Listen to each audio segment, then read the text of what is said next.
Guys, tignan nyo to. Ito yung nahuli ko kahapon. Napa-ID ko na sa Philippine Snake Group. Ito yung common wolf snake. Ang ganda ng kulay, oh.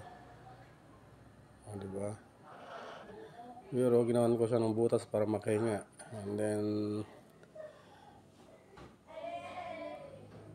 kinaumagahan, nakita ko gusto na niyang tumakas pala. Ayan, oh, nahihirapan siya to.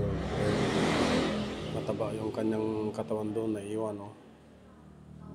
So hindi niya may labas.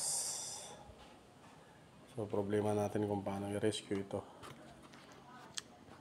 at ano ang gagawin. Ayun siya, yung katawan niya, yun ito, mataba doon, naipit na.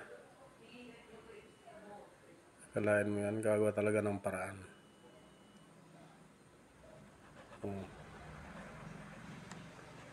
Maliit lang siya, mga isang ruler siguro or mahigit ito.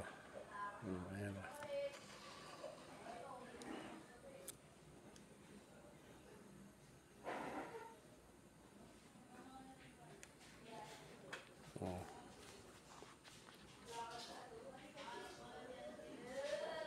For sure gutom na yan.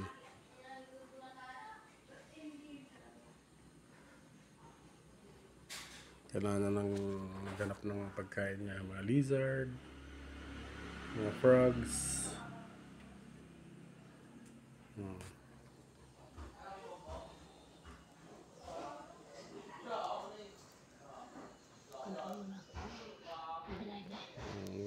Umot na naman.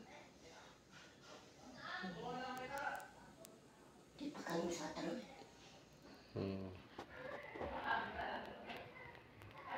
Pero kailangan ng i-release to sa wild.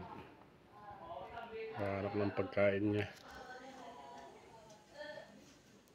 Okay guys, thanks for watching. May abantay nyo at i-release natin sa wild mamaya ito.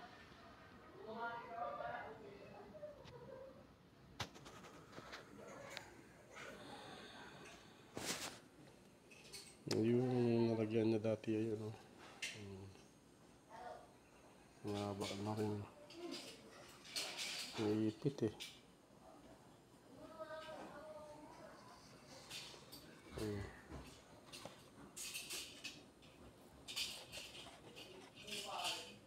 Ayun, galaw-galaw ka rin.